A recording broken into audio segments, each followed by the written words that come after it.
Patricia, buenas noches, muy bienvenida a La Trama, gracias por recibirnos. Muchas gracias, muchas gracias.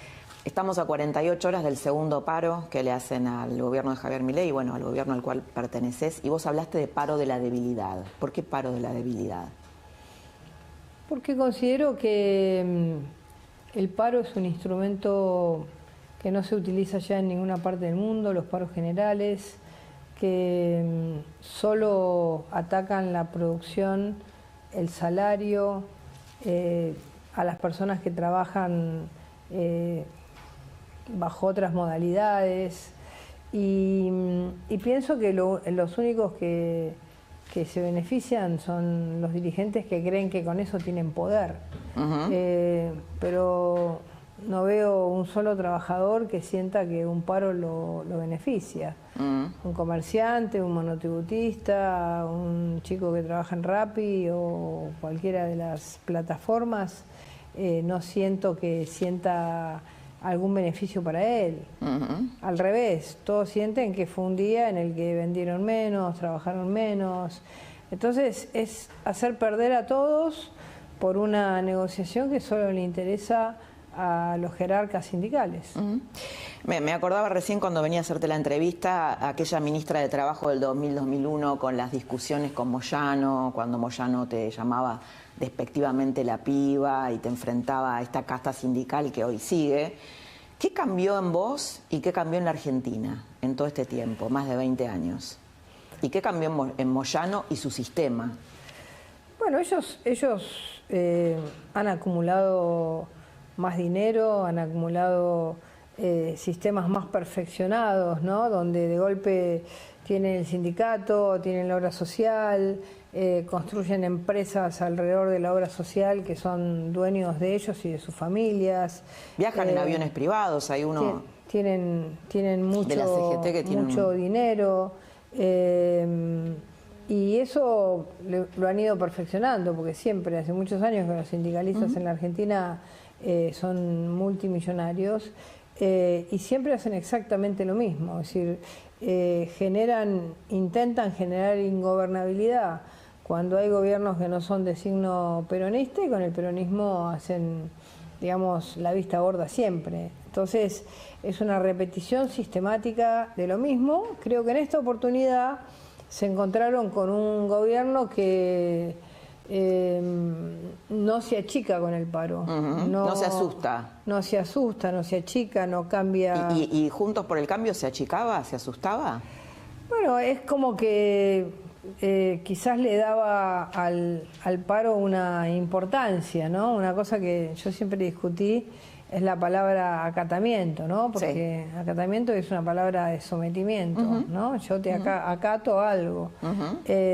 Y cuando vos no tenés transporte, es imposible saber si vos acatás o no acatás. Claro, cuánta gente está a favor, cuánta gente está en contra.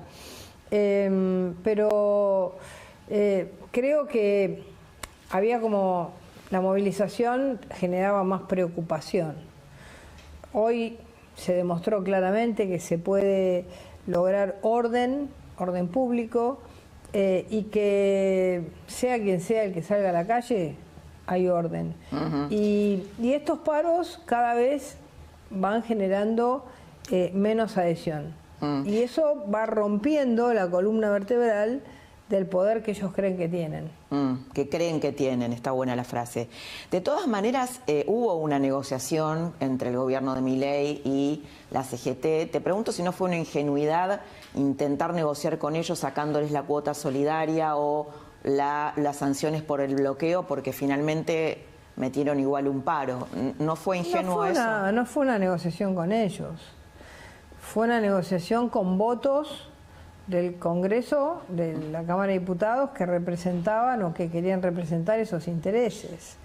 Es decir, digamos, vos cuando vas a llevar una ley tenés que tener los votos, y si no nos alcanzaban los votos, bueno, hubo que dejar algo en el camino para que la ley salga, por lo menos en la Cámara de Diputados. Entonces, lo mejor es enemigo de lo posible. Lo posible fue sacar esta ley sindical que permite que las indemnizaciones no maten a las empresas, sobre todo a las empresas más chicas, tener un periodo de prueba más importante, es decir, bajar todo lo que es la judicialización alrededor del empleo, y bueno, después vendrán otros temas a discutir. Es decir, hubo, digamos, políticos o una parte de la casta, en palabras de Milei, que se alineó con los sindicatos. Y sí, esto es lo que estás diciendo. Pichetto, por ejemplo. No sé exactamente quiénes fueron, porque yo no he seguido voto por voto la ley, pero objetivamente para ese artículo no había los suficientes votos. Tal es la voluntad del gobierno que se mandó en el decreto de necesidad y urgencia. El gobierno está convencido que una persona tiene que tener la libertad de decidir si el 3 o el 4% de su salario va o no va a financiar cosas que inventan los sindicatos. Seguro de sepelios, de formación, de capacitación, las cosas que inventan para sacar ese porcentaje, porque la gente cada vez se afilia menos al sindicato, se asocia menos al sindicato. En consecuencia, te agarran con estas cuotas compulsivas que desde el derecho del consumidor es totalmente contrario a una elección en libertad. Vos libremente tenés que elegir si querés o no financiar a una determinada estructura. Pero bueno, si no te dan los votos, era importante también trabajar sobre la industria del juicio. Ya cuando haya una nueva elección, quizás los votos den y se pueda dar ese paso que atrapa a los trabajadores en un modelo que no va. Ahora, también puede empezar que haya trabajadores que empiecen a decir yo no quiero pagar más esto y se presenten en la justicia. Ahora, hay diversas lecturas sobre el paro, algunos hablan de que fue un paro contundente, otros que fue un fracaso, tenés como un espectro amplio. El paro o la contundencia o la importancia que tuvo el paro, obviamente muy impulsada por el paro de transportes, ¿es un apoyo, digamos, a la gente que fue a trabajar? ¿Es un apoyo al gobierno de Milei o es un hartazgo con la casta sindical?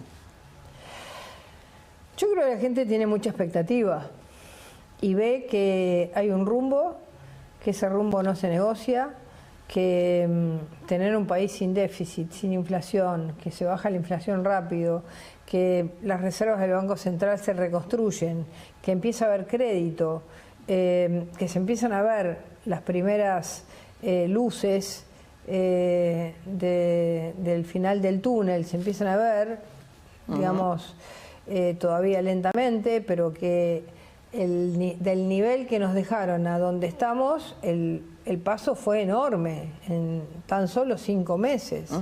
Entonces, creo que hay una confianza, y la confianza también son como dos caras de la misma moneda, es parte de un hartazgo. Hartazgo a que te roben, hartazgo a que te tomen la calle, hartazgo a que hagan lo que quieran, hartazgo a que te pongan cualquier precio, hartazgo que si no querés hacer las cosas como ellos quieran te bloquean una empresa. Hay un hartazgo total y absoluto. Entonces, ese hartazgo de un país tomado, de un país capturado por falsas organizaciones sociales, por sindicatos que quieren todo para ellos, es el hartazgo del laburante, que además no lo representa el sindicato, porque en un país donde vos tenés 40% de los que trabajan, que están por fuera de los sindicatos, y dentro de los que trabajan en empresas que por ahí están bajo convenio, tenés hoy afiliaciones bajísimas. ¿Preguntás en cualquier sindicato? La otra vez me contaba... Bueno, muchos jóvenes no quieren estar sindicalizados. Me contaba un dirigente de la UOM que a la UOM se les afilia hoy solamente el 5% de los trabajadores.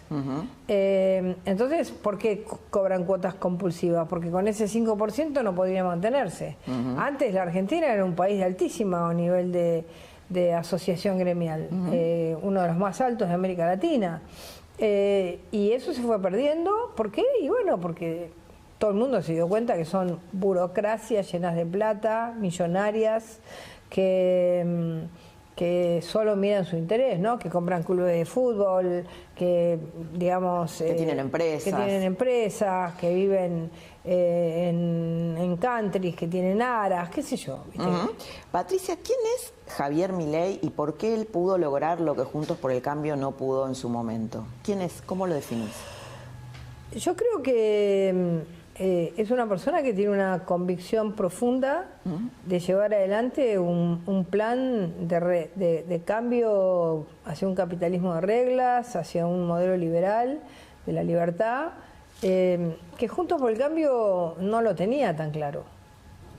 No tenía tan claro cuál era su modelo. Es decir, Juntos por el Cambio se definía, y sobre todo el PRO, se definía como un partido de gestión.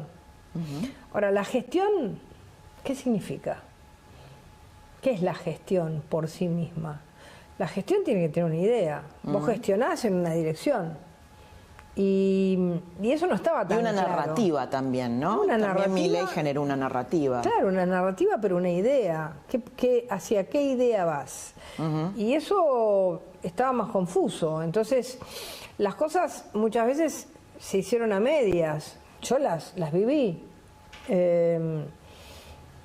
Nunca, por ejemplo, se decidió ir en contra en serio y generar orden en la Argentina. Nunca. Y eso... ¿Faltó coraje? Mira, yo creo que había como una idea de que las cosas te generan un costo político. ¿Y el costo político para quién? Si la sociedad te estaba pidiendo a gritos que vos ordenes el país. Entonces, ¿para quién es el costo político? Para aquellos que te tienen que votar, para los pocos que gritan, para los que reciben un plan y que después vos te vas dando cuenta que es todo un sistema que se armó para, digamos, hacerte la vida imposible. Entonces, yo creo que había como mucha autorregulación de las cosas que había que hacer, mucho de lo políticamente correcto. De lo cual Milei se despojó. Es políticamente incorrecto, digo, no, eso no lo contempla. Claro. Bueno, también nos despojamos en muchas oportunidades en el gobierno anterior. Digamos, el caso Maldonado fue despojarse un montón de cosas, el caso Chocobar fue despojarse un montón de cosas. Bueno, pero eso tal vez lo hacías vos, ¿no? Bueno, está bien, pero había otras áreas que también se despojaban. Pero el tema es que todo el gobierno tome una línea. ¿Quién es Karina Milei, Patricia? Yo creo que es una persona que tiene mucha personalidad, decisión, que cuida mucho a su hermano y que tiene la decisión de hacer algo que ella inmediatamente se dio cuenta que era muy necesario, que era darle sostén político al proyecto. Porque imagínate que ellos armaron algo muy rápido, en muy poco tiempo, y toda la gente que llegó, por ejemplo, al Congreso, por ahí ni se conocían entre ellos, no tenían ninguna relación previa.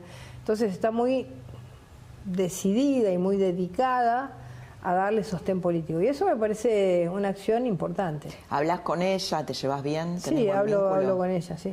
Sí. Te llevo a una imagen que pasamos bastante en La Nación Más, porque vos hablabas antes yo te preguntaba la diferencia entre Milei y Juntos por el Cambio. Vimos a un Macri en la cena de la Fundación Libertad solo, ¿no? Que de repente, él fue presidente, intentó liderar un cambio, y de repente aparece Milei y las cámaras se corren. ¿Viste esa imagen donde las cámaras se corren hacia Milei, hay como un enjambre de cámaras, y finalmente Macri queda solo en una mesa junto a Juliana? ¿Cómo ves esa imagen? ¿Cómo la evaluás? Yo creo que son los momentos en los que te toca. Hay momentos en los que vos sos el protagonista y hay momentos en los que tenés que dejar que el protagonista sea otro, porque es el actual presidente de la nación. Me parece que nadie lo tiene que tomar mal, nadie se tiene que ofender, nadie tiene que sentir que eso es algo negativo, porque es la realidad, Digamos, el poder es efímero. Igual Macri es un expresidente y tiene un lugar, y eso le da también una importancia fuerte. Es decir, estuvo ahí, habló, tuvo su protagonismo. Ahora, viene el presidente de la Nación, es el presidente de la Nación. Te pregunto por bueno, diversas versiones sobre la fusión de la Libertad Avanza y el macrismo. Lo que circula es que Milei quiere hacer esa fusión, o el PRO, y Karina Milei no.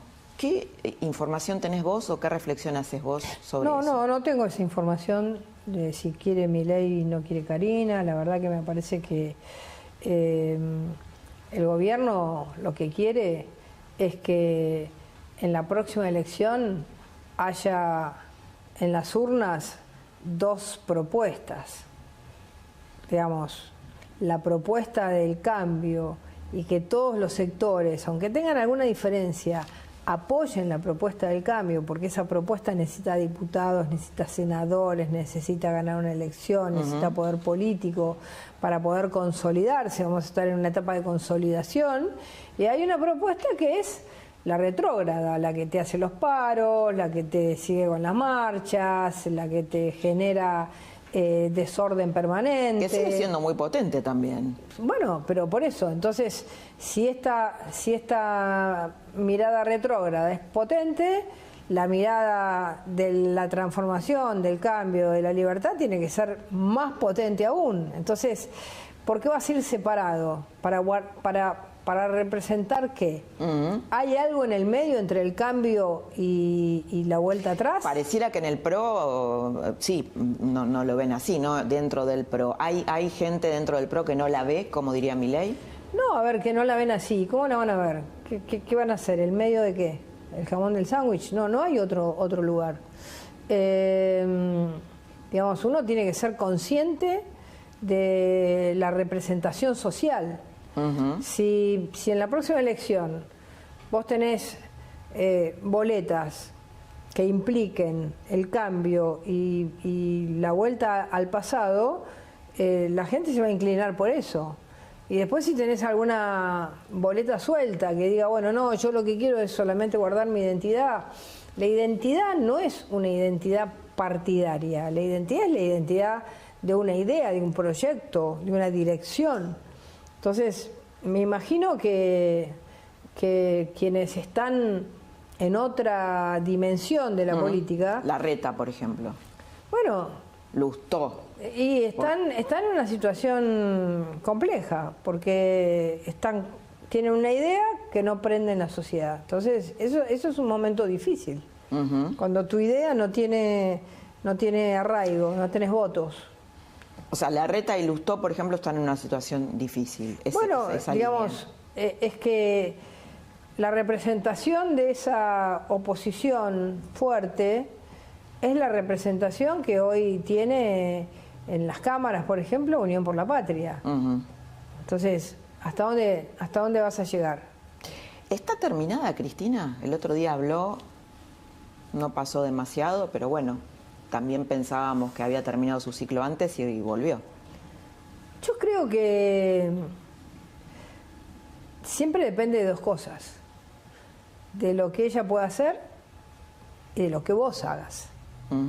Por eso es tan importante que nosotros sigamos un camino y no nos desviemos, ¿no? Javier Milei siempre dice, acá ahí está él y yo, que somos los talibanes. Los dos, Bullrich y Milei somos los talibanes. ¿Y es Ahora, así? Es que, digamos, si vos no cuidás el camino y no lo alimentás y te desvías del camino, no vas a llegar a donde querés llegar. Entonces, y si vos empezás a dudar, el otro avanza. Entonces, tenés que cuidar mucho ese camino, el camino de un país sin déficit, sin inflación, que vengan inversiones. Por eso la ley de inversiones es tan importante, que podamos tener seguridad jurídica, que el país empiece a tener crédito, que empiece a moverse la economía. Es tan importante, y para eso hay un segundo elemento, que es que el país tenga cada vez más seguridad. Entonces, es como que de ahí no te puedes mover. Y si te mueves de ahí, en un país que ha tenido tantos vaivenes y tantos sufrimientos y tantos retrocesos y tantas idas y vueltas, vas a terminar desarmando tu objetivo. Así que ahora, por eso es que hay que mantenerlo tan firme. Que vos decís, en la línea que estás diciendo, lo que vimos también es que Milei antes era muy, si querés, determinado o inflexible, y empezó a entender un poco más el juego de la política, o a ser más plástico y a negociar. ¿Cómo se sigue con la CGT? ¿Se sigue negociando con la CGT? Digo, a la luz de lo que pasó, hubo un intento de negociación y ellos igual hicieron un paro. Pero es que ¿Cómo siguen? la CGT no negocia nada. La CGT lo que te dice es, yo negocio y te hago un paro. Yo creo que el gobierno, entonces, digamos... ¿qué relación deberían tener con ellos? Bueno, a ver, la que ellos quieran. Porque si vos no querés cambiar nada y querés mantener las cosas como están, cuando sabés que el país es un país caro, el país es un país con costos de producción más altos que los países vecinos, que te cuesta competir, que el transporte es caro, que la logística es cara, y vos seguís, no te importa, bueno, vos llega un momento que decís, bueno, el país necesita exportar y no solamente granos. Bueno, el jueves hubo una pérdida de 500 millones de dólares. Y sí, bueno, a ver, es una, digamos, es una práctica que, porque acá lo que se tienen que animar son los que no creen en eso. Hay muchos sindicalistas que van a IDEA, por ejemplo, y te hablan de los cambios que hay que hacer, y después a la hora de la verdad no lo hacen. ¿Por qué? Porque le tienen miedo a que venga Pablo Moyano y los insulte, o que les digan que son traidores, o, en vez de darse cuenta... O sea, no dan la batalla cultural ellos dentro del propio mundo sindical. Claro, no, te hablan en secreto, y cuando tienen que hablar concretamente, o van frente a los empresarios y se los dicen, y después cuando tienen que hablar concretamente, se asustan y se sientan en la mesa. ¿Por qué tiene tanto poder Pablo Moyano? ¿Quién es Pablo Moyano? ¿Cómo lo definís? No, yo creo que el poder, si vos mirás el paro del otro día, sí, el único poder existente hoy en Argentina es el poder del que te para el transporte. Nada más, no les queda más nada. No, lo que pasa es que, claro, paran el transporte. Los gremios industriales no tienen poder. El comercio estaba todo abierto. Entonces, tienen poder donde tienen una cierta concentración, ¿no? Y después también los empresarios tienen que empezar a animarse. A ver, yo pregunto, ¿por qué los bancos no abrieron? ¿Por qué no abrieron los bancos? Y que vaya el personal que tiene que ir. ¿Por qué cierran? ¿Por qué cierran los bancos? ¿No se animan? Entonces, bueno, también... Tal vez le pasa como estos sindicalistas. También tiene que haber empresarios y banqueros que empiecen a salir, viste, de la de siempre. No, siempre se cerraron los bancos. No, siempre que hubo un paro... Bueno, basta, el siempre se terminó. Si querés cambiar el país, ese siempre se hizo así. Esa palabra, esa frase la tenés que sacar del diccionario, de tu lenguaje, y animarte a decir, bueno, ahora voy a abrir los bancos, como hizo la empresa Dota de Transporte. Eso voy a sacar los colectivos. ¿Por qué crees que la empresa se desmarcó un poco lo que estás contando de los sindicalistas? Porque están hartos porque los presionan, les piden plata, porque están cansados. Entonces, como la gente está cansada, hay empresarios que están cansados y comerciantes que están cansados y abrieron sus negocios. ¿No vendieron lo mismo? No, pero igual se rebelaron, cada uno a su forma. Entonces, yo le digo a todos los demás que empiecen a hacer lo mismo. Las grandes empresas tienen que empezar a poner combis, tienen que animarse a abrir las puertas. Nosotros le dimos seguridad a todos. Vos decís que eso es parte de la batalla cultural, pero por supuesto, de los argentinos. Pero claro, ¿viste? Pero ahora no, te cierran la puerta directamente. ¿Y por qué decidiste subirte al colectivo con la SUBE? Yo me subí al colectivo porque me pareció simbólico, digamos, que los colectiveros hayan salido y que la empresa haya salido, y fui con el secretario de Transporte, Franco Mogueta, y porque me parece que es una manera de demostrar que hay gente que se anima. ¿Y que te habían prestado una SUBE que no tenía? No, pero en realidad no fue que... saldo. No es verdad que no tenía saldo. Ah, porque vos a alguien le decís, pero no tiene saldo. No es que no tenía saldo. Lo que pasa es que el colectivero tiene que tocar un botón. Y no lo tocó porque no íbamos a viajar. Entonces no tocó el botón para que yo ponga la SUBE. Claro, no, bueno, quedó así. Y mi SUBE estaba por ahí, pero había tal despelote de medios que yo tenía tengo, ¿viste esas billeteritas donde sacás las tarjetitas ordenaditas? Sí. Tenía la mía, pero no llegué a pedirla. Igual tampoco hubiera funcionado porque el botón no lo apretó el colectivero. ¿Y te dijo algo Milei sobre esta acción que hiciste en el colectivo? ¿Lo comentaron? ¿Le gustó? Mirá, no específicamente. Sí hablamos de... ¿Cómo lo vivió él? ¿Cómo sentís que lo vivió? Sí hablamos que en este paro nosotros, y en cada momento, nosotros damos una batalla cultural. Eso él lo tiene claro. Sí. En cada momento damos una batalla cultural. Y no nos dejamos amedrentar, no tomamos las palabras de ellas. No usamos, por ejemplo, la palabra acatamiento, que es una palabra de sometimiento, de sumisión. Acatar es una palabra militar. El otro día creo que lo escuchaba a Espotorno que decía impacto, ¿no? El impacto, no la adhesión. Él hablaba en vez de adhesión, porque ¿cómo vas a medir? ¿Cuánta adhesión hay? Porque... Pero sí puedes hablar de impacto económico, ¿no? Obviamente. Pero la gente empieza a cambiar. Mira, pasó lo mismo con los piquetes. Vas a ver. Espero que no haya muchos paros. Pero pasó lo mismo con los piquetes. Los primeros días, la gente que a la mañana miraba cuántos piquetes había y la temperatura, ¿no? Para salir. Para salir, claro. Y entonces, si tenía 1 hora de viaje, calculaba 2 porque había un piquete. Bueno, siguió calculando 2 horas y empezó a llegar 1 hora antes al trabajo. Ahora no lo hace más porque sabe que no hay más piquetes. Entonces, la gente empieza a adaptarse a la nueva cultura. Y acá pasa lo mismo, digamos. Por eso yo pregunto, ¿por qué no abrieron los bancos? ¿Por qué no abren los supermercados? ¿Por qué no abren los shoppings? Bueno, abran, que la gente quiere ir a trabajar, no lo cierren. Hablando de esa manera vas a empezar a cambiar una cultura de acostumbramiento. Ah, no, si hay un paro, entonces yo ya hago home office. No, ¿qué home office, viejo? Tenés que ir a laburar. Hablando de apertura, ayer en el Congreso nos fueron a trabajar los senadores de Unión por la Patria y... Por la práctica. Por la práctica. ¿Qué vas a decir? Casi te salió. Sí, me salió. No, bueno, lo que vemos también es que hay un presidente que asumió hace casi 5 meses y no puede sacar una ley importante. ¿Qué pasa en el Congreso? Está complicado el tema del Congreso. ¿Hay una casta, en palabras de Milei, que va para un lado y una sociedad que va para el otro? Bueno, está claro que Unión por la Patria te va a votar todo en contra. Eso está claro. A ver, nada más claro que el impuesto a las ganancias, ¿no? Que lo votan exactamente de otra manera, ¿no?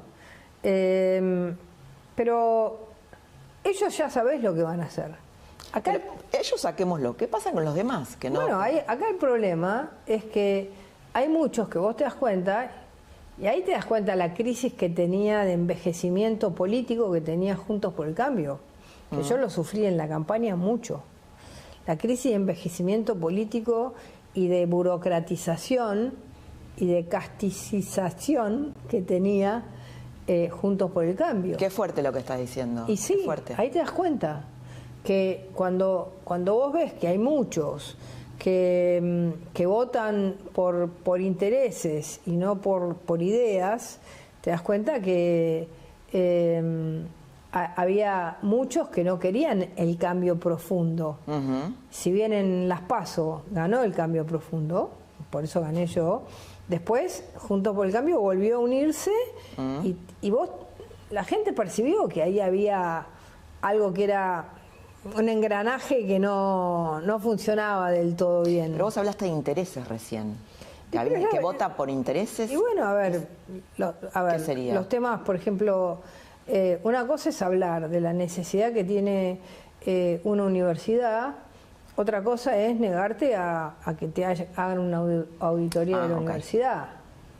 Hablamos del radicalismo de Jacobiti, de Bueno, Lustó? no sé, hablamos de intereses. Hay muchos temas que vos tenés que ponerlos sobre la mesa y empezar a poner blanco sobre negro, ¿no? Bien. Patricia, muchísimas gracias. Muchas gracias.